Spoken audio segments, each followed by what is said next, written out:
शृणुयाम देवाः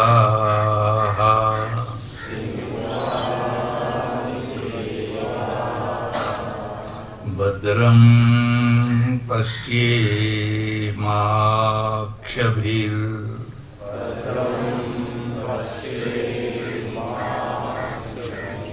यजत्राः स्थिरैरङ्गैस्तुष्टुवाग्गुं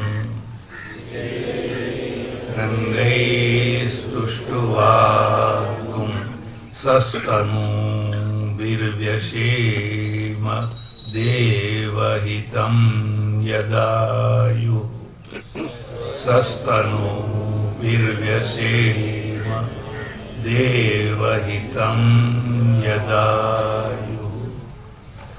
ॐ स्वस्ति न इन्द्रो वृद्धस्रवाः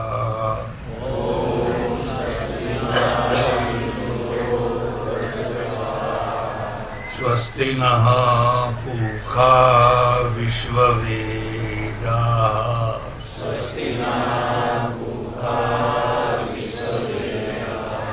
स्वस्ति नस्तारक्षो अरिष्टनेमिः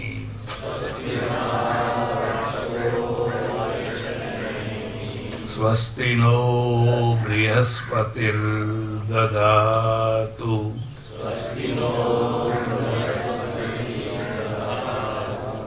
ॐ सहना भवतु सहनौ भुनक्तु सह वीर्यं करवावहै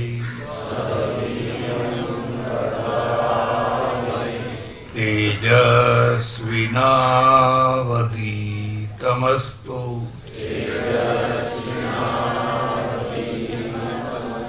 मा विद्विषावहै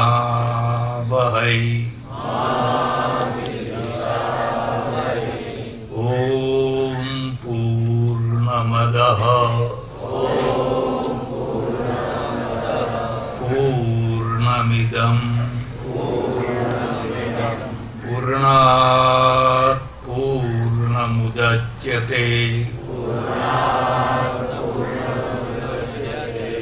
पूर्णस्य पूर्णमादाय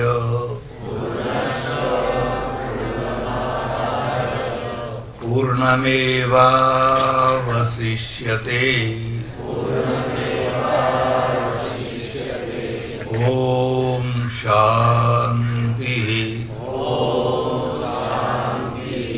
शान्तिः शान्तिः। कृष्ण कन्हैया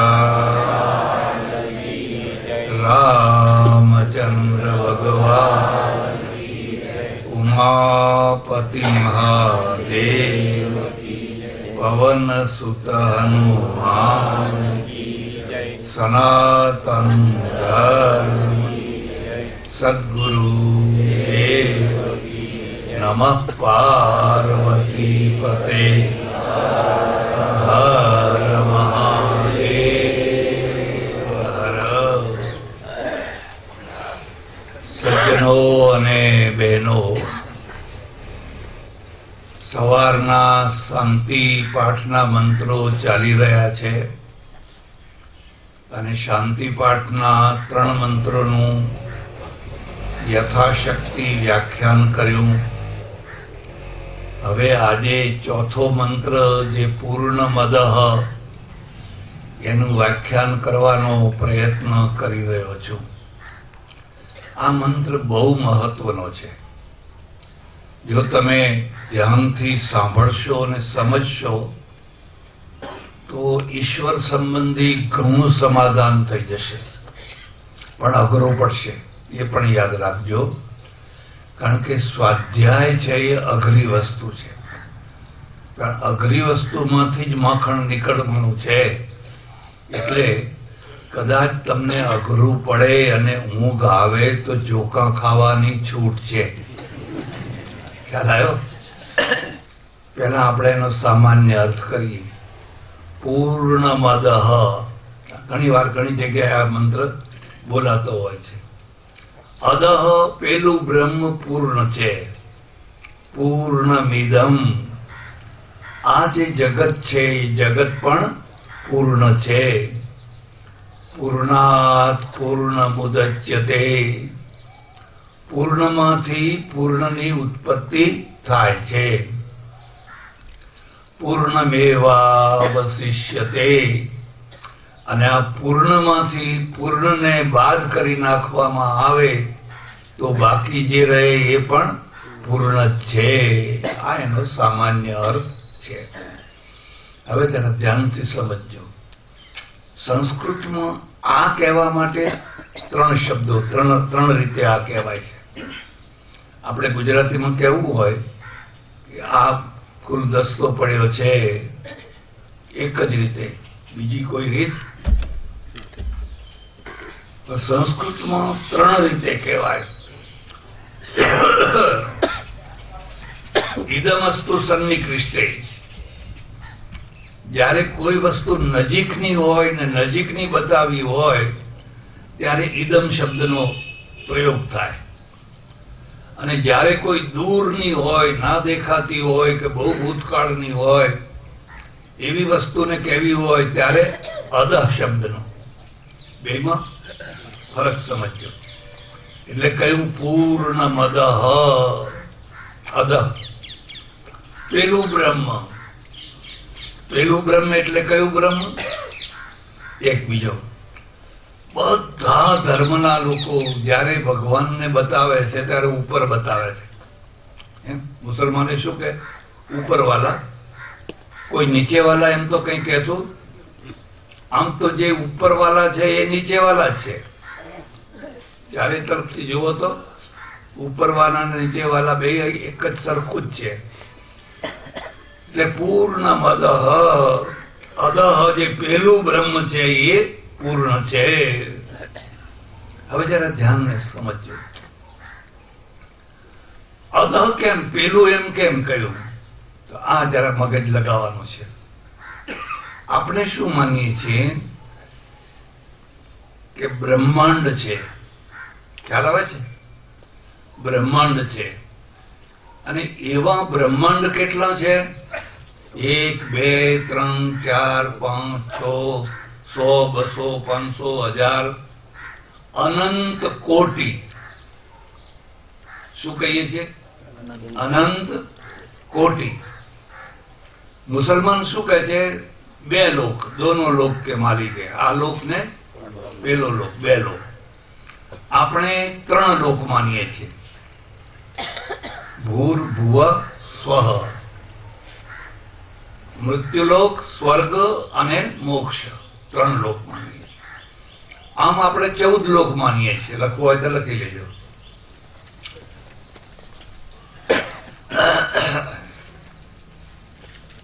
એક ભૂ, 2 ભુવઃ, સ્વઃ, મહ, જન, તપ, સત્યમ. ભૂર્ભુવ સ્વઃ મહ જન તપ સત્યમ. અતલ, અતલ, વિતલ, સુતલ, તરાતલ, રસાતલ ને પાતાલ. ખ્યાલ આવે?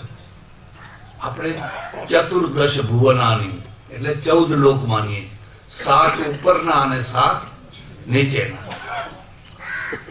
અને જો આ વાત બરાબર છે તો આપણી જે પૃથ્વી છે ને એ મધ્યમાં છે. એટલે વિષ્ણુની નાભીમાંથી કમળ નીકળ્યું.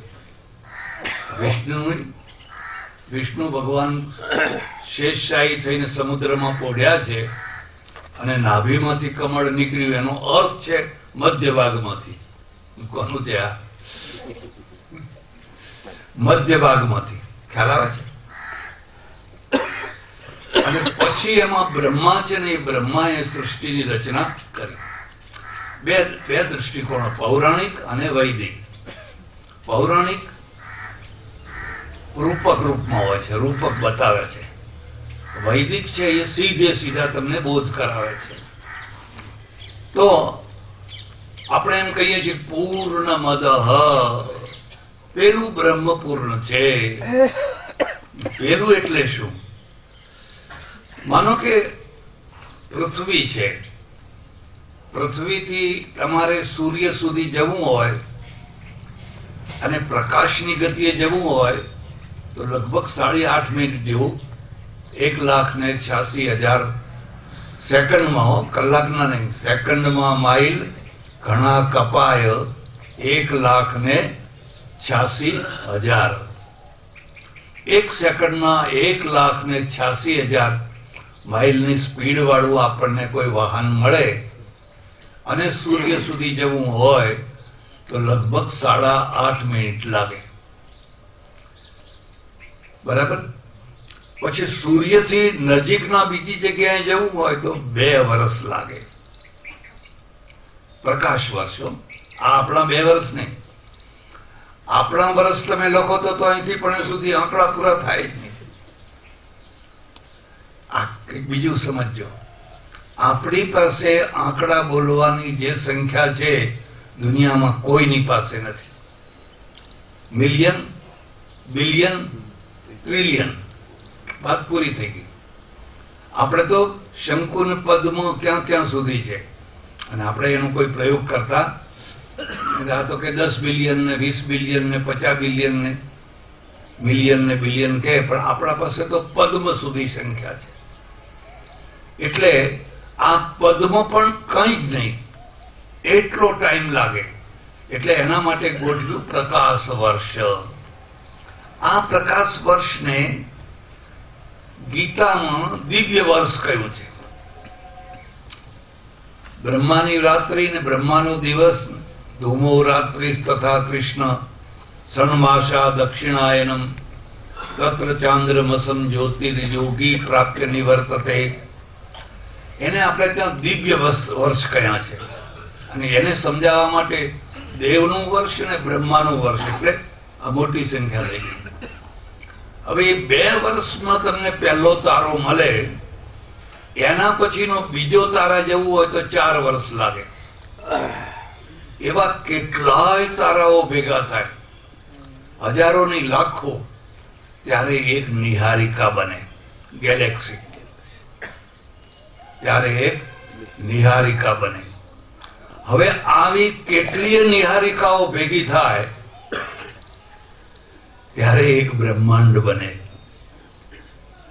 તમે કલ્પના કરો, નિહારિકાના જે તારાઓ છે, એક તારાથી બીજા તારા સુધી 1000 પ્રકાશ વર્ષ ને 5000 પ્રકાશ વર્ષની દૂરી છે. કેટલું મોટું અંતર હશે. આવી કેટલીય નિહારિકાઓ ભેગી થાય ત્યારે બ્રહ્માંડ બને. અને આવા પાછા કેટલાય બ્રહ્માંડ. અને એ બ્રહ્માંડને ગણાય નહીં એટલે આપણે કહી દીધું અનંત કોટી બ્રહ્માંડાધિપતિ. પુરાણે એની બહુ સરસ વ્યાખ્યા કરી છે. પૌરાણિક વ્યાખ્યા પણ સમજવા જેવી છે. બ્રહ્મા, વિષ્ણુ ને મહેશ પ્રગટ થયા, વચ્ચોવચ્ચ શિવલિંગ પ્રગટ થયું. પ્રગટ થયું એટલે બ્રહ્મા અને વિષ્ણુમાં ઝઘડો થયો. કોણ મોટું? મોટાનો ઝઘડો કાયમનો છે. પૈસાના ઝઘડા કરતા પણ મોટાઈનો ઝઘડો બહુ મોટો હોય છે. અને જેને મોટાઈનો ઝઘડો ના હોય એને સંત કહેવાય. આ લખી રાખજો. અમારે સાધુઓને તો બહુ ઝઘડા હોય મોટાઈના. સારું છે કે તમે બધા દૂરથી જ પગે લાગો છો, નજીક આવો તો ખબર પડે. તો બ્રહ્મા અને વિષ્ણુ છે એ બંને લડી પડ્યા કે તું મોટો કે હું મોટો, તું મોટો કે હું મોટો. પછી એક નિર્ણય થયો કે એમ કરો કે આ જે શિવલિંગ છે એના છેડા સુધી જે જઈને આવે એ મોટો. કંઈક ત્રાજવું તો રાખવું પડે ને. એટલે પછી એક ઉપર ગયા ને બીજા, આ પૌરાણિક વાત છે, એક ઉપર ગયા ને બીજા દિવ્યમ વર્ષ સહસ્ત્રમ, દિવ્ય વર્ષ, આપણા વર્ષ નહીં, દિવ્યમ વર્ષ સહસ્ત્રમ પારમ ના યાતવ. પણ એકેને છેડો મળ્યો, એકેને છેડો ના મળ્યો. ભ્રાંતવા નિરહંકારો શરણમ તે યાતવ. પછી બે થાકા કે આનો કઈ છેડો મળતો. પાછા આવીને ભગવાનના શરણે ગયા, અમને કઈ છેડો દેખાતો. એટલે આપણે શું કહીએ છીએ? ભગવાન અનંત છે. આ શબ્દ લખી લેજો, ભગવાન અનંત છે. બધી વસ્તુનો અંત હોય, પણ કઈ ભગવાનનો અંત હોય? હવે આ જે શિવલિંગ છે ને, આખા નિહારિકા, આ બધાને ભેગું કરો ત્યારે એક બ્રહ્માંડ થાય. એનું પ્રતીક આ શિવલિંગ છે. મારું એક પુસ્તક છે શિવ તત્વ નિર્દેશ, ઈચ્છા થાય ને વાંચવું હોય તો વાંચજો. આપણે શું માનીએ છીએ? 12 આદિત્ય, દ્વાદશ આદિત્ય, 11 રુદ્ર, 8 વસુ, આ ભેગું થાય ત્યારે આપણું જગત પેદા થાય, આપણું જગત બને. હવે આ જે 12 આદિત્યાનામહમ સૂર્ય, ગીતા, આદિત્યમાં સૂર્ય છે એ મારી વિભૂતિ છે. પણ આવા તો કેટલાય આદિત્યો છે. તમે આમ શાંતિથી જોયા કરો તેમ થાય આ શું છે? આનો કોઈ પાર નથી. નાર્લિકર છે ને, એને એક બહુ સરસ વાત કહી છે. નાર્લિકર જાણો છો? નાર્લિકર આપણો બહુ મોટો વૈજ્ઞાનિક થયો અને એને અમેરિકાનું, દુનિયાનું મોટામાં મોટું એને ઇનામ મળ્યું. જયંત નાર્લિકર, મરાઠી બ્રાહ્મણ, હિન્દુ યુનિવર્સિટીનો વિદ્યાર્થી. 300 રૂપિયાની નોકરી મેળવવા એ ફૂટપાથ ઉપર ચંપલ ઘસતો હતો. કોઈ 300 રૂપિયાની નોકરી નતું આપતું એ જમાનામાં. પછી અમેરિકા ગયો ને, અમેરિકામાં ખીલ્યો. આ તો વિવેકાનંદે અમેરિકા ગયા તો વિવેકાનંદ બન્યા, બાકી અહીં તો કેટલાય વિવેકાનંદ હોય. આપણે આપણા માણસોને ઓળખી શકતા પારકી આંખે ઓળખીએ છીએ, પોતાની આંખે ઓળખતા. એટલે જયંત નાર્લિકરે બહુ સરસ વાત લખી છે. એક કેબલ હોય જેની અંદર હજારો મેસેજ જતા આવતા હોય અને એના ઉપર એક કીડી ફરતી હોય, નાની સરખી કીડી ફરતી હોય. આપણી આ કીડી જેવી દશા છે. આપણે એક એટલા વિશાળ કેબલ ઉપર છીએ કે અંદર શું ચાલી રહ્યું છે એની કઈ ખબર? કીડીને ખબર છે કે આમાં અમેરિકાનો પ્રેસિડેન્ટ વાત કરી રહ્યો છે, ભારતનો કરી રહ્યો છે, ફલાણી વાત, એને કશી ખબર નથી. આપણી દશા કીડી જેવી છે. એટલે આપણે ત્યાં જે ભક્તિ માર્ગ છે ને, એ ભક્તિ માર્ગનો પહેલો એકડો છે, હું કંઈ જાણતો. જ્યાં તમે એવા નિશ્ચય ઉપર પહોંચો કે હે ભગવાન, હું કશું જાણતો નથી, નેતિ નેતિ નેતિ, તારો કોઈ પાર નથી, તારો કોઈ છેડો નથી, ત્યાંથી ભક્તિ શરૂ થઈ. અને જ્યાં તમે એમ માનતા થયા હું બધું જાણું છું, હું તો સાક્ષાત્કારી છું, તમને કરાવી દઉં. આજકાલ તો ઘણા સાક્ષાત્કાર કરાવી દે. મારા એક ઓળખીતા સજ્જન હતા, મને કે બાપુ હું તો સાક્ષાત્કાર કરી આવ્યો. એમ શું થયું?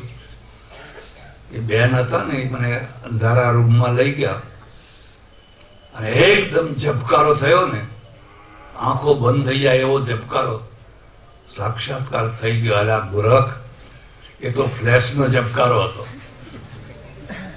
ખ્યાલ આવે છે? ફોટોગ્રાફરો નથી રાખતો, આમ રાખ્યું હોય ને ઓચિંતાનું દબાવો.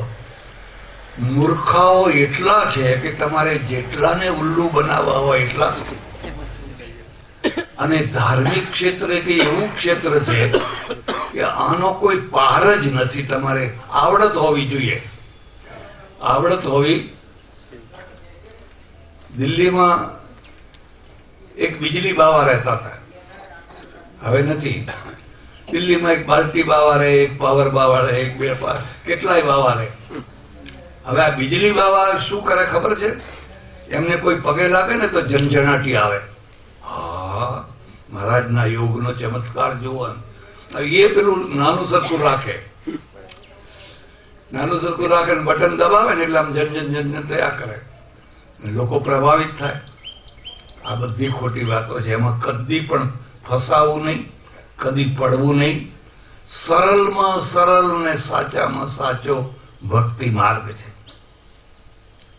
યસ્યા મતમ તસ્ય મતમ મતમ યસ્ય ન વેદ સ અવિજ્ઞાતમ વિજાનતામ વિજ્ઞાતમ અવિજાનતામ.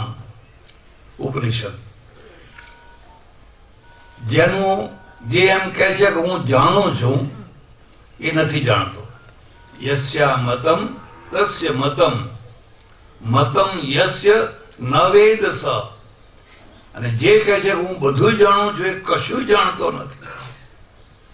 હું તો કઈ જાણતો નથી ભાઈ, ભગવાનના ચરણની રજ છું, તમારો દાસ છું, એમ સમજવું. એની પાસે કંઈક જ્ઞાન. અને જે અહંકાર લઈને ફરે કે હું જાણું છું, હું જાણું, ન વેદ સ, એ કશું જાણતો નથી. એટલે પૂર્ણ મદ. આ જે નિહારિકાઓ નિહારિકાઓ નિહારિકાઓ નિહારિકાઓ ગયા ગયા ગયા ગયા, પણ ક્યાં સુધી જશો તમે? એક જગ્યા એવી આવે જે જગ્યાએ આ નિહારિકાઓ પૂરી થઈ જાય. ખ્યાલ આવે છે?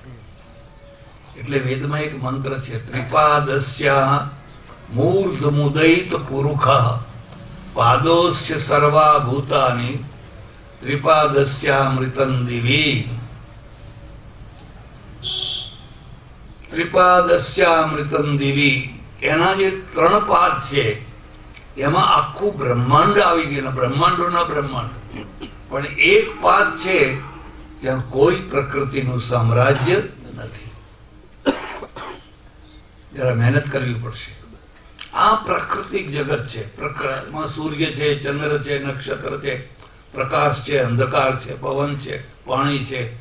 આમ આમ થતા થતા થતા થતા એક જગ્યા એવી આવી, આખી વાત પૂરી થઈ ગઈ. હવે આગળ કશું નથી. તો આગળ કશું નથી તો શું છે? પેલું બ્રહ્મ છે. પેલું પ્રકૃતિની સીમા પૂરી થાય પણ બ્રહ્મની સીમા પૂરી થાય નહીં. કેમ? લખવું હોય તો લખો. જે અંત છે ને એ અંતના 3 પ્રકાર છે. દેશકૃત અંત, કાલકૃત અંત અને વસ્તુકૃત અંત. 3 અંત હોય છે. ભારત ક્યાંથી શરૂ થયો? તો કે ભાઈ કન્યાકુમારીથી ચાલ્યા ચાલ્યા ચાલ્યા કાશ્મીર આવ્યું એટલે ભારત પૂરું થયું. થરાદની સીમા ક્યાંથી થઈ? અહીંથી. અને જે એટલે કે થરાદની સીમા પૂરી. તમારા ખેતરનો શેડો અહીંયા છે અને પેલા શેડે સીમા એક જગ્યાએથી શરૂ થાય અને બીજી જગ્યાએ પૂરું થાય, એને દેશકૃત અંત કહેવાય. દેશકૃત. તો હવે તમે વિચાર કરો કે એવી કોઈ દેશ છે કે જ્યાંથી ભગવાન શરૂ થતો હોય અને જ્યાં ભગવાન પૂરો થતો હોય, એવો કોઈ દેશકૃત અંત છે? એને કોઈ દેશકૃત અંત? અને જે દેશકૃત અંત વાળા ભગવાન છે એ તો નાના છે. ગુજરાતમાં જાણે, ગુજરાત બહાર તો કોઈ જાણે નહીં. એટલે આપણે જયારે બ્રહ્મ કહીએ છીએ, ઈશ્વર કહીએ છીએ, અલ્લાહ કહીએ છીએ, ગોડ કહીએ, આખા બ્રહ્માંડોને વ્યાપક થઈને રહેનારો છે એમ કહીએ છીએ. એટલે જેને દેશકૃત અંત ના હોય એને અનંત કહેવાય. બરાબર? બીજો જે અંત છે એ કાલકૃત છે. કાલકૃત એટલે શું? કે એક કાળમાં હોય ને બીજા કાળમાં ના હોય. માનો કે ગાંધીજી છે, એક કાળમાં હતા પણ હવે અત્યારે ફલાણા મહારાજા ફલાણા ફલાણા ફલાણા. તો કોઈ કાળમાં હોય અને કોઈ કાળમાં ના હોય, એને કેવો કાળકૃતંત કહેવાય. તો ભગવાન કોઈ કાળમાં હતા અને અત્યારે નથી, અથવા પહેલા નતા અને અત્યારે છે, એવું કહેવાય? એવું કહેવાય? એ બધા કાળમાં છે. જે લોકો એમ જન્મે કે ભગવાન જન્મ્યા, એક સંપ્રદાયના સાધુ મને કહે કે આજ તો અમારા ભગવાનનું શ્રાદ્ધ છે. આજ તો અમારા ભગવાનનું અવગત્યા થયા હતા. શું ભગવાનનું શ્રાદ્ધ હોય? પણ તમે ભગવાનને નાનો બનાવી દીધો. ભગવાનને તમે નાનો બનાવી દીધો એટલે પછી જન્મ મરણ શ્રાદ્ધ મૃત્યુ વગેરે વગેરે જોઈન્ટ કરી દીધું. એટલે કાલકૃત અંત જેનો ના હોય એને કહેવાય અનંત.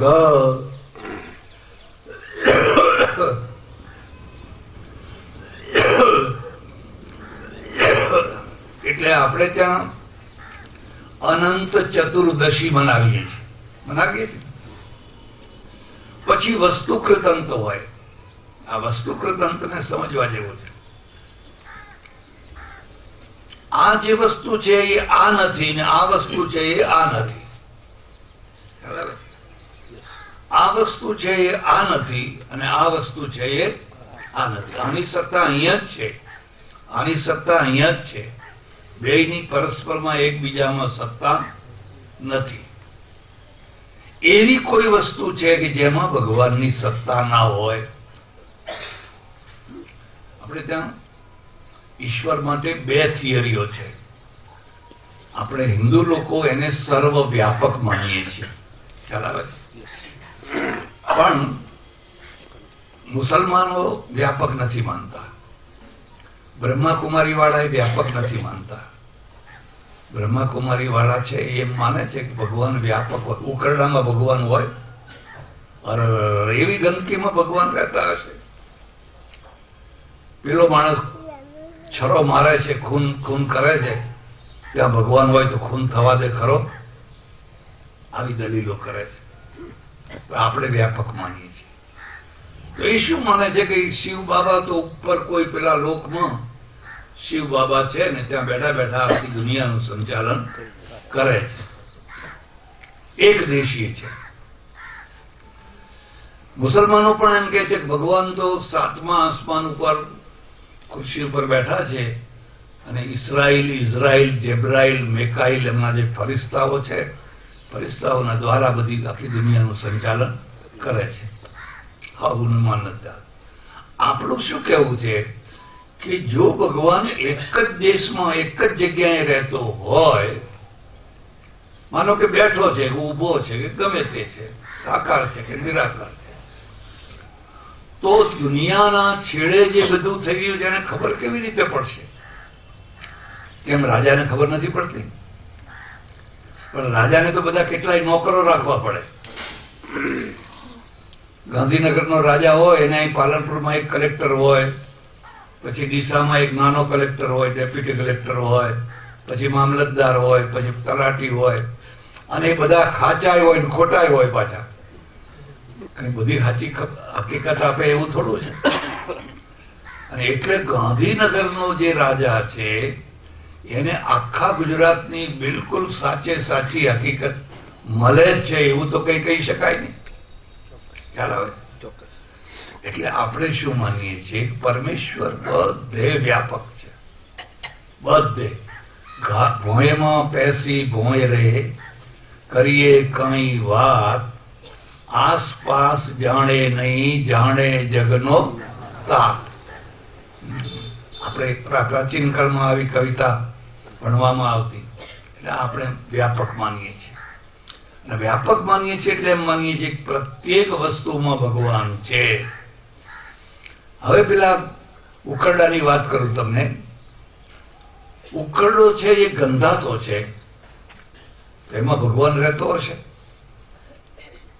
કેમ ભગવાન ગંધાતો થઈ જાય? તમે કલ્પના કરી શકો છો? ઉકરડામાંથી હજારો વેવ જાય છે, વાયરલેસના જાય છે, મોબાઈલના જાય છે, ટીવીના જાય છે. જાય છે કે નથી જતા? કોઈ તમારી ટીવીમાં ગંધ આવતી થાય છે? કોઈ મોબાઈલમાં દુર્ગંધ આવતી થાય છે? જો તમારા લૌકિક વેવ છે એ પણ ઉકરડામાંથી પાર થતા હોય અને દુર્ગંધના અટતી હોય ને, તો પરમેશ્વર તો એનાથી પણ સૂક્ષ્મ છે. એક બીજો વાત, અને ઉકરડો તો તમારી નજરે છે, તમે એને ઉકરડો કહો છો. એ ઉકરડામાં રહેનારા જે જંતુઓ છે એના માટે તો સ્વર્ગ છે કે નહીં? હવે એ જંતુઓને ઉપાડીને સાકરમાં મૂકો તો મરી જાય. અને એ ઉકરડો નથી, લક્ષ્મીજીનો વાસ છે. એવું કહેવાય છે બહુ પ્રાચીન કાળમાં બધા દેવોની એક સભા ભળવાની થઈ. બધા દેવો, 33 કરોડ દેવો આપણે ભેગા થઈને એક સભા કરીએ, પણ કે જગ્યા ક્યાં છે, હોલ ક્યાંથી લાવવો? કે ગાયનું શરીર છે ને એને હોલ બનાવો. તો કે હા. તો બધા આવતા ગયા, કોઈ કાનમાં બેઠું, કોઈ આંખમાં બેઠું, કોઈ શિંગડે. તમે કોઈ ચિત્ર હોય તો જોજો, ગાયના આખા શરીરમાં દેવ દેવ દેવ ને દેવ, પણ સૌથી છેવટમાં લક્ષ્મીજી આવ્યા. મટક મટક મટક. પૈસાદાર છે.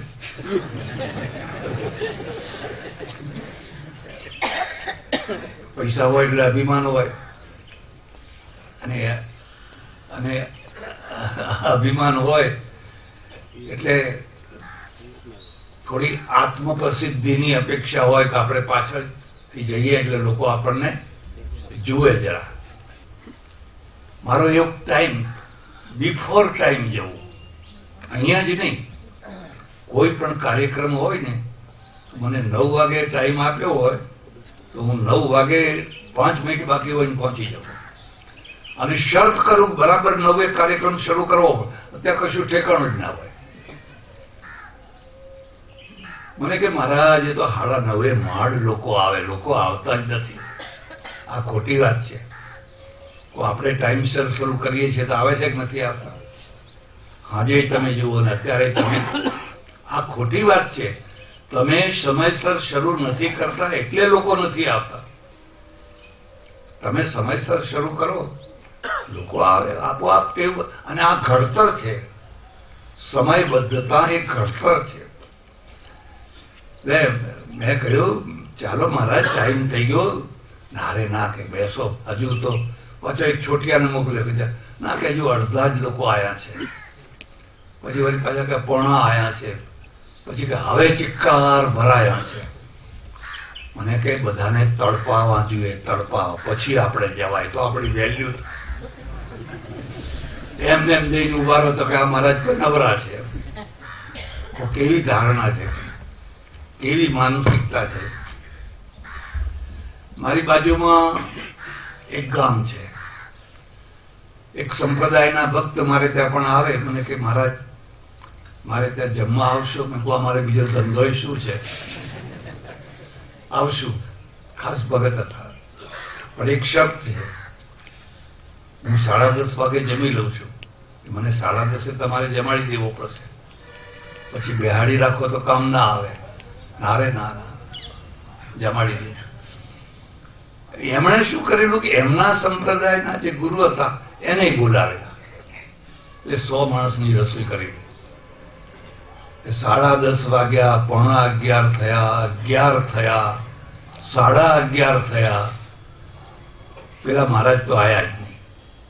કે મેં કહ્યું એમ કરો, હવે હું જઉં છું, પેલા આવે ત્યારે મને ફોન કરજો તો હું આવી જઈશ.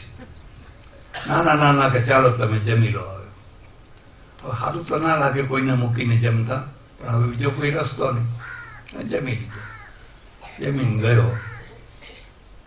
પછી 2-5 દિવસ પછી પાછા પેલા ભક્ત આયા મેં કહ્યું પેલા મહારાજ આવ્યા હતા કે હા આવ્યા હતા. કેટલા વાગે આવ્યા હતા?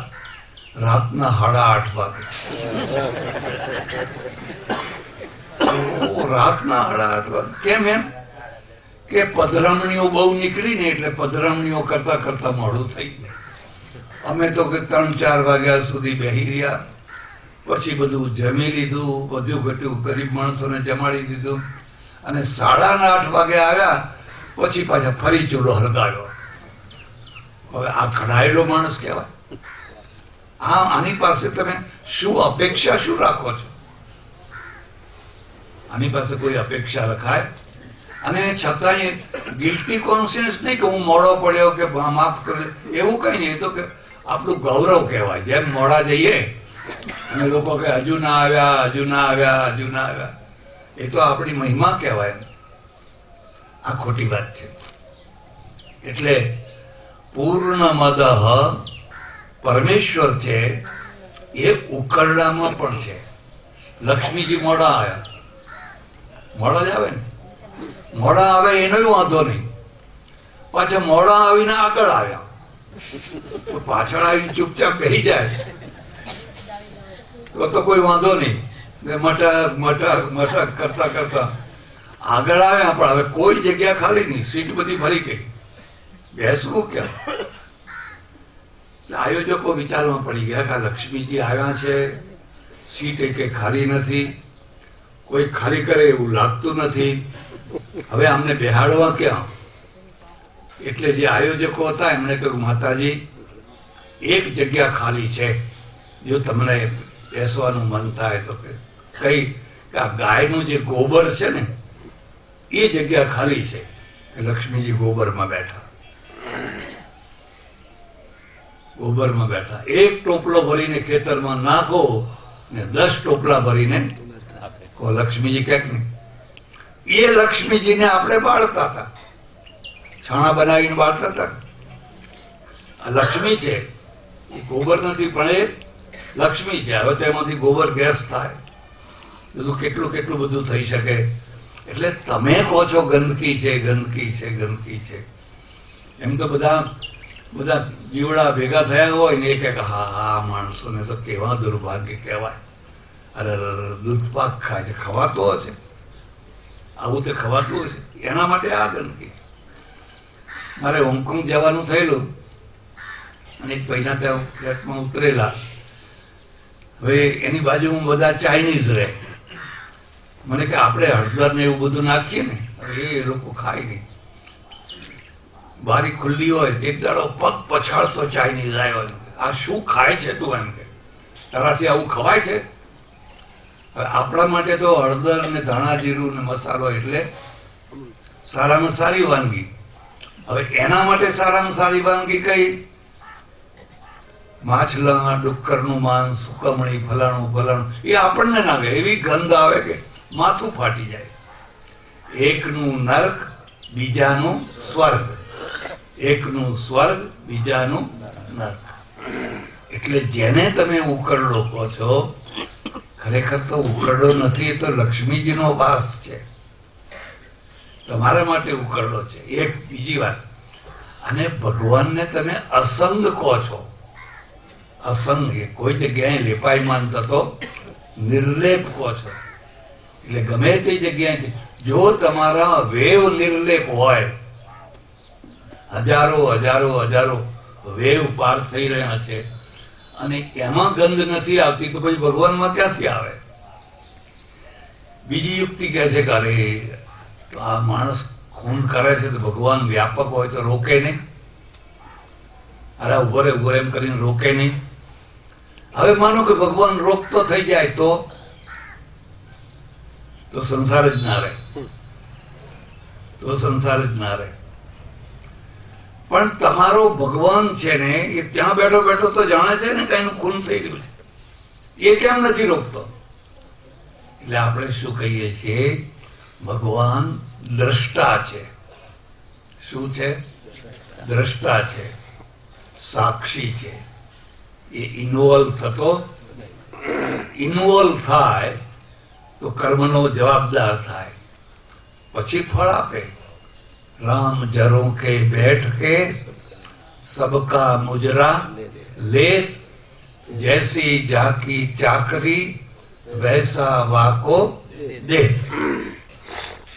એટલે એ ઇન્વોલ્વ નથી થતો, ઘટનાઓને જોયા કરે છે, પછી એના પરિણામ ફળ એને આપે છે. એટલે આપણે એમ માનીએ છીએ પરમેશ્વર વ્યાપક છે, અણુ અણુમાં સર્વત્ર વ્યાપક છે.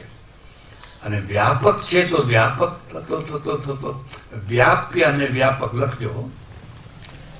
બે વસ્તુઓમાં જ વ્યાપી વ્યાપક ભાવ થઈ શકે. આ જે માળા છે ને એમાં દોરો છે, બરાબર ને? પણ માળા જુદી છે ને દોરો જુદો છે. એટલે દોરો માળામાં છે. સૂત્રે મણિગણા ઇવ, સૂત્રે મણિગણા ઇવ, એમ પરમેશ્વર છે એ સૂત્ર છે. અને આ એક એક મણકા એક એક બ્રહ્માંડ છે. એક મણકો એક બ્રહ્માંડ છે ને એવા અનંત બ્રહ્માંડો આ સૂત્રમાં બધા રોકાયેલા સ્થિર થયેલા છે.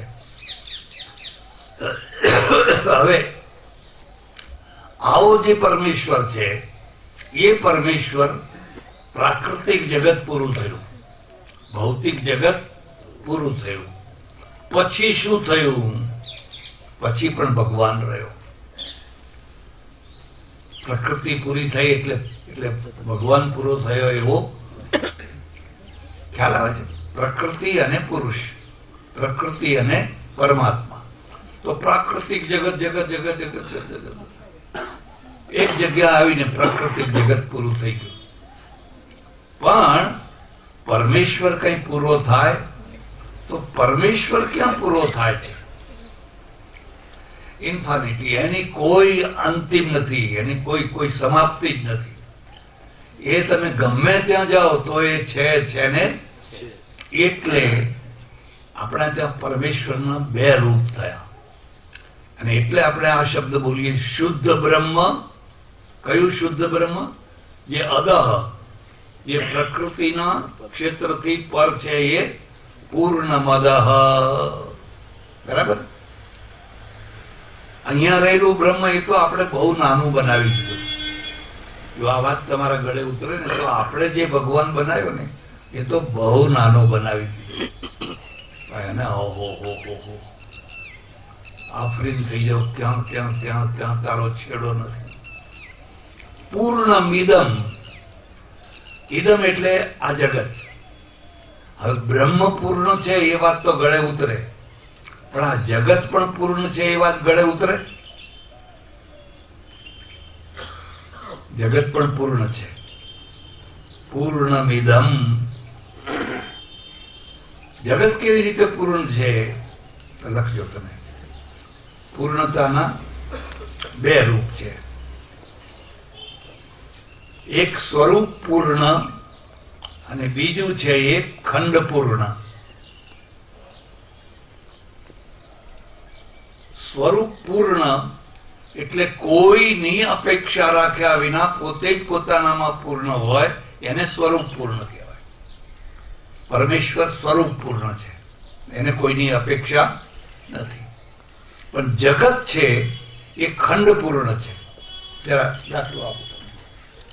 આ ઘડિયાળ પૂર્ણ છે કે અપૂર્ણ છે? પૂર્ણ છે. જો એ બરાબર ટાઈમ આપે અને બધું બરાબર કરે તો એ ઘડિયાળ પૂર્ણ છે. પણ એની પૂર્ણતા માટે કીટ છે, કેટલા કેટલા સેલ છે. હવે એમાંથી એક કઈ હળવું પાછું કરી નાખો તો એ અપૂર્ણ થઈ જાય. એ ઘણી વસ્તુઓ ભેગી થઈ અને એક કાર્ય કરે એ પણ પૂર્ણ, પણ એને કહેવાય ખંડ પૂર્ણ. હવે તમારું શરીર છે એ પૂર્ણ છે કે અપૂર્ણ છે? પૂર્ણ છે. શરીર પણ પૂર્ણ છે. શરીર પણ પૂર્ણ છે. તમારામાંથી કોઈની ઈચ્છા હોય તો તમે મહેનત કરજો. 1 દિવસ, 2 દિવસ, 3 દિવસ, 4 દિવસ, અને આ પ્લાનમાં દોષ કાઢજો. આર્કિટેક્ટે આ બંગલો બનાવ્યો ને એમ જેમ આપણે દોષ કાઢીએ છીએ કે આ પિલ્લર અહીં કરવો હતો, અહીં કરવું હતું, અહીં કરવું હતું, એમ તમે આ શરીર રૂપી જે પ્લાન છે ને એમાં દોષ કાઢજો. એ ભગવાને આમ નહીં ને આમ કર્યું હોત તો સારું હતું, આમ નહીં ને આમ કર્યું હોત તો બુદ્ધિ લગાવજો, તમે લગાવજો બુદ્ધિ. ડોક્ટર હોય ને, ડોક્ટરને તો એટલું નોલેજ હોય, એટલું નોલેજ હોય કે બધું એની મેળે પોતાની જગ્યાએ બરાબર વ્યવસ્થિત ગોઠવેલું છે. ડોક્ટર ભાગ્યે જ નાસ્તિક હોય, ડોક્ટર નાસ્તિક ના હોય.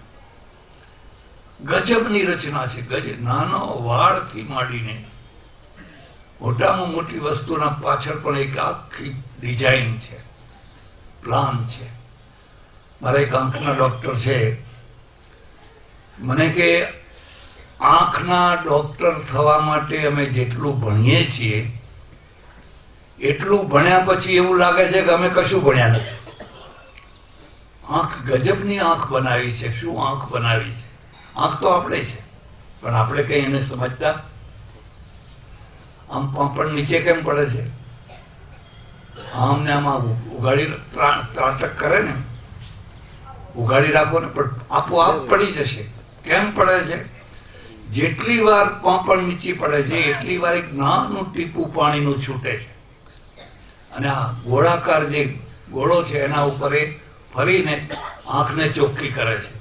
જેમ પેલું વાઇપર હોય ને ગાડીના, ચોખ્ખું કરીને એ પાણી ખૂણામાં જાય છે, અને ખૂણામાંથી એક ઝીણી નસ છે નાકમાં આવે છે. એ પાણી પાછું નાકમાં આવી જાય છે, અને નાકમાં આવીને પાછું એ નાકને લીસું બનાવે છે. ગજબની રચના છે. એને આંખને ચોખ્ખી કરવા માટે પણ વ્યવસ્થા કરેલી. આંખ છે એને બહિર્ગોળ બનાવી છે ને, એને ફ્લેટ બનાવી હોત તો આ ના દેખાય, સામેનું જ દેખાય. તમારા ઘરમાં જે સીધું દર્પણ હોય એમાં તમારો ચહેરો દેખાય, પણ ડ્રાઈવરને પાસે જે દર્પણ હોય બહિર્ગોળ એને દૂર સુધીનું બધું દેખાય. કેમ કે જેમ જેમ બહિર્ગોળ થતો જાય એમ એમ એ વધારે દૂરનું. તો પેલા આ આંખને બહિર્ગોળ બનાવી. બરાબર? તમે કોઈ વાર કલ્પના કરી કે આ વાળ છે એ વધે તો હાથ વધે, 2 હાથ વધે. જો બહેનોના હાથ તો ઘણી વાર લાંબા થાય, પણ પાંપણ આવીને અડધો ઇંચે અટકી ગઈ. આપણી પાંપણો છે ને એ આવીને 5 ઇંચે 3 અટકી ગઈ. હવે એ આટલા લાંબા વાળ થાય તો પાંપણો હોય આમ ઊંચું કોણ આવ્યું ભાઈ? કોને ડિઝાઇન બનાવી છે કે તારે આટલે અટકી જ જવાનું, હવે તારે વધવાનું? તમે કોઈ વાર કલ્પના કરી કે સ્ત્રીઓને દાઢી કેમ નથી આવતી? સ્ત્રીઓને દાઢી મૂછ કેમ નથી આવતી? સ્ત્રીઓએ પણ નહીં કલ્પના કરી હોય. અને એમને આવે તો એ દુઃખી થાય, સુખી ના થાય. ઘણાને આવે તો બિચારા દુઃખી થઈ જાય, અને પુરુષને આવે તો પુરુષ દુઃખી થઈ જાય કે મારે દાઢી જ નથી. છોલ કરે ને. કલ્પના કરો છો કેમ દાઢી નથી આપી, કેમ મૂછ નથી આપી?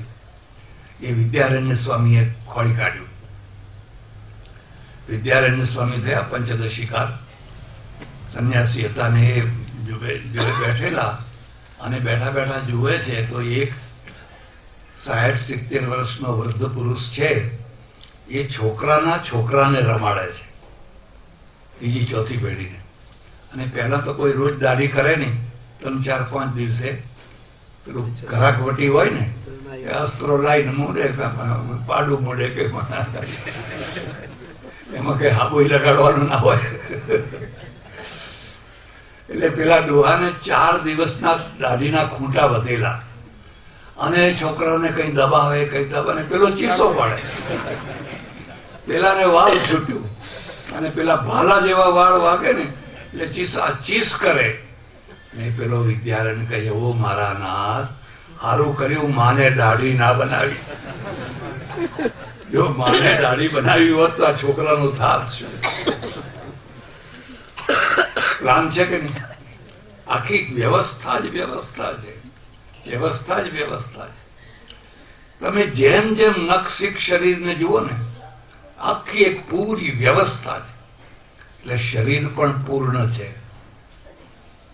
આંખ પણ પૂર્ણ છે, બધું જ પૂર્ણ છે, પણ ખંડ પૂર્ણ છે. કેવું પૂર્ણ છે? ખંડ પૂર્ણ છે. 2, 3, 4 ભેગા થાય તો પૂર્ણ છે. પેલો સ્વરૂપ પૂર્ણ છે. પૂર્ણમદઃ પૂર્ણમિદં પૂર્ણાત પૂર્ણમુદચ્યતે. હવે આ પૂર્ણ પરમેશ્વર છે, એમાંથી જે આ જગત છે એમાંથી જ બન્યું છે. ખ્યાલ આવે છે? પૂર્ણાત પૂર્ણ મુદચ્યતે. પૂર્ણમાંથી જ આ જગત ઉત્પન્ન થયું છે. એટલે શું કહેવાય? જગત પણ પૂર્ણ છે. જગત પણ પૂર્ણ છે. તમે તમારા મનથી કલ્પના કરો કે પાણીને આવું પ્રવાહી બનાવ્યું, એવું ના બનાવ્યું હોત ને આવું બનાવ્યું હોત તો, હવાને આવી બનાવી એની જગ્યાએ આવી બનાવી હોત તો, ત્યાં જરા તો કલ્પના કરો. તમને એમ લાગશે કે જે વસ્તુ જેવી બનાવી છે એ એવી જ બરાબર છે, એમાં કશો ફેરફાર કરી શકાય એવી જ બરાબર છે. અને આ પવનની હવાની અંદર કેટલા પ્રાણવાયુ ને ફલાણા વાયુ ને ફલાણા વાયુ ને ફલાણા વાયુ, જેમ જેમ આપણે વિજ્ઞાનને સમજતા જઈએ છીએ એમ એમ ભાન થાય છે કે ઓહો, આ શું બનાવ્યું છે. તમે કદી કલ્પના કરી કે જેમ જેમ તમે ઊંચે જાઓ ને એમ પ્રાણવાયુ ઓછો થતો જાય? હિમાલયની યાત્રા કરવા જાઓ તો ઉપર 11,000, 12,000, 13,000 ફૂટે જાઓ, ઓક્સિજન ઓછો થઈ જાય. ઓક્સિજન ઓછો થઈ જાય ને એટલે તમને મૂંઝારો થાય. 14,000, 15,000 તો બહુ જ. અમે સિક્કિમમાં ગયેલા 14,000 ફૂટ ઊંચે, 10 ફૂટે ના ચલાય, શ્વાસ ચડી જાય, કારણ કે ઓક્સિજન નહીં. એ જગ્યાએ આપણા સૈનિકો બંદૂક લઈને ઉભા છે. હવે પ્લેન છે ને, પ્લેન 35,000 ફૂટે ઉડે છે. આજે અત્યારના પ્લેનો છે ને 35,000. જેટલું વધારે ઉપર ઉડે ને એટલું બળતણ ઓછું પડે. નીચે ઉડે તો કેમ? ગુરુત્વાકર્ષણ. નીચે એને ગુરુત્વાકર્ષણ છે એને વજનદાર બનાવે. વજનદાર બનાવે એટલે બળતણ ખૂબ ધુમાડો કાઢી નાખે. અને જેમ જેમ ઉપર જાઓ એમ એમ ગુરુત્વાકર્ષણ ઓછું થતું જાય. એટલે તમે જોજો પ્લેનની મુસાફરીમાં થાક નહીં લાગે, કારણ કે 35,000 ફૂટ ઊંચે ઉડ્યા આવું ને, ગુરુત્વાકર્ષણ હલકું હોય તમને, એટલે તમને થાક ના લાગે. ગાડીમાં યાત્રા કરો થાક લાગે, ટ્રેનમાં થાક લાગે. સૌથી વધારે ગુરુત્વાકર્ષણ ક્યાં હોય? સમુદ્ર કિનારે. તમે સમુદ્ર કિનારે ફરવા જાઓ ને તો થાકી જાઓ, પણ આબુમાં જાઓ કે ડલહૌજી જાઓ, ઊંચા 5 હાથ 9, 10,000, ત્યાં તમને થાક ના લાગે, કારણ કે જેમ ઊંચા જાઓ એમ ગુરુત્વાકર્ષણ ઓછું થતું જાય, તમારો ભાર તમને ઓછો લાગે. એટલે હવે આ જે પ્રાણવાયુ છે, પ્રાણવાયુ જતા જતા જતા જતા એક જગ્યા એવી આવે પ્રાણવાયુ હોય જ નહીં. આ પૃથ્વી છે ને એના પ્રાણવાયુના ગ્રુપ સાથે ફરી રહી છે. તો પ્રશ્ન એ છે કે પ્રાણવાયુ ખૂટતો કેમ નથી? આપણે બધાએ પ્રાણવાયુ લઈએ છીએ તો ટાંકીમાં ગમે એટલું પાણી ભર્યું હોય પણ વાપરો તો ખૂટી જાય કે ના ખૂટી જાય? પેલા એ શું વ્યવસ્થા કરી? આ વનરાજી બનાવી. અને વનરાજીનું કામ શું છે? તમારો કાર્બન ડાયોક્સાઇડ એ લઈ લે અને એ ઓક્સિજન કાઢે. એ અખૂટ ભંડાર ખોલી દીધો. ખોલી દીધો ના? એટલે જ્યાં ફેક્ટરીઓ હોય ને ત્યાં ઝાડ બહુ, હા સલ્ફર ના હોય તો, બાકી ત્યાં ઝાડ બહુ થાય, કારણ કે કાર્બન ડાયોક્સાઇડ છે એ એનું જીવન છે. અને આપણો જે કાર્બન ઝેરી વાયુ છે એ ઝેરી વાયુ એ લોકો લઈ લે છે અને સવારના પહોરમાં એ તાજો ઓક્સિજન કાઢે છે. આપણે સવારે ફરવા જઈએ તો તમને તાજો ઓક્સિજન મળે, પણ તાજ ફરવા કદી રોડ ઉપર ના જવું. અગર રોડ ઉપર જાઓ, ગાડીઓ હોય ને, ગાડીનો મોનોક્સાઇડ નીકળે, કાર્બન મોનોક્સાઇડ. એ તો પેલા ડાયોક્સાઇડ કરતા પણ ભયંકર મોનોક્સાઇડ નીકળે, તો તમને બહુ નુકસાન કરે. એટલે ઘણા લોકો રોડ ઉપર ફરવાના, રોડ ઉપર ના ફરાય, બગીચામાં જાઓ, જ્યાં વનરાજી હોય, જ્યાં ચોખ્ખી હવા હોય ત્યાં જાઓ. એટલે એકબીજાના પૂરક બનાવી દીધા, એકબીજાનો. તમને જેમ જેમ તમે જોશો, વિચારશો, એમ લાગશે કે કઈ ડિઝાઇન બનાવી છે, કઈ ડિઝાઇન બનાવી, કઈ ડિઝાઇન બનાવી છે. આખી એક વ્યવસ્થા જ વ્યવસ્થા છે. હવે વિચાર કરો કે પૃથ્વી છે ને એક ભાગ છે ને 3 ભાગ દરિયો છે ને, સમુદ્ર જ સમુદ્ર, સમુદ્ર જ સમુદ્ર, અને પૃથ્વી એક ભાગ છે.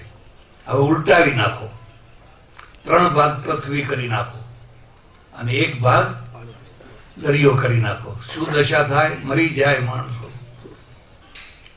કારણ કે 3 ભાગનો દરિયો એક ભાગને પાણી નથી પૂરું પાડી શકતો, એક ભાગને વરસાદ પૂરું નથી પાડી શકતો. હવે ઉલટું થઈ જાય તો પાણી વિના માણસો મરી જાય. એટલે પેલા એ વ્યવસ્થા કરી, 3 ભાગ દરિયો જ દરિયો, દરિયો જ.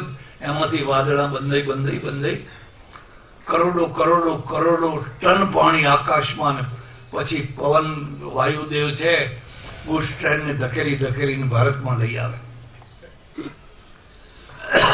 પછી વરસાદ પડે, પાણી પાણી પાણી કરી નાખે. કોઈ વ્યવસ્થા છે કે નહીં? કોઈ રચના છે કે નહીં?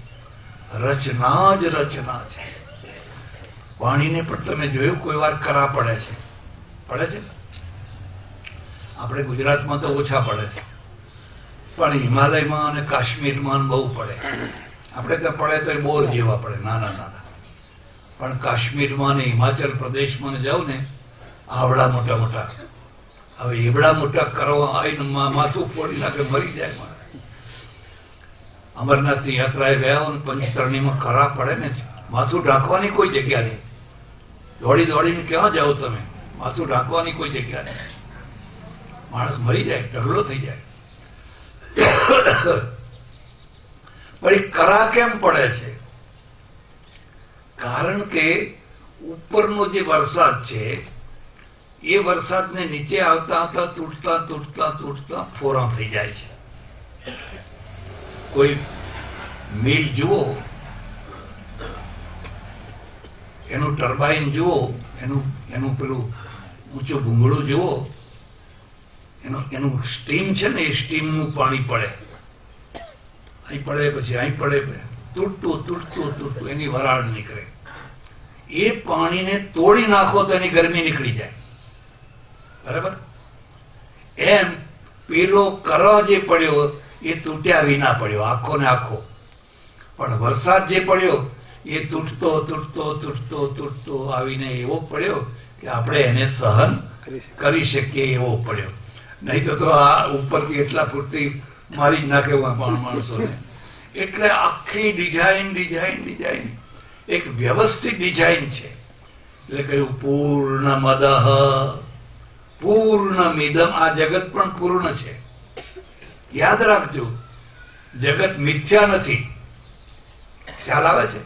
જગત પૂર્ણ છે. કેમ? પૂર્ણાત પૂર્ણમુદચ્યતે. એનો બનાવનાર પૂર્ણ છે.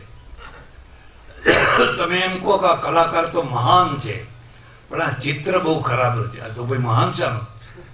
આ ચિત્રના દ્વારા એની મહાનતા છે, કાર્યના દ્વારા કર્તાની મહાનતા છે. એટલે જો કાર્ય મહાન છે તો એનો કર્તા પણ પૂર્ણાત પૂર્ણમુદચ્યતે પૂર્ણસ્ય પૂર્ણમાદાય પૂર્ણમેવાવશિષ્યતે. જ્યારે પ્રલય કાળ આવે અને આ પાછું જગત બાદ કરવામાં આવે તો બાકી જે રહી જાય એ પણ પૂર્ણ જ હોય. ઓમ પૂર્ણમદઃ પૂર્ણમિદં પૂર્ણાત પૂર્ણમુદચ્યતે પૂર્ણસ્ય પૂર્ણમાદાય પૂર્ણમેવાવશિષ્યતે. ઓમ શાંતિ શાંતિ શાંતિ. સદગુરુ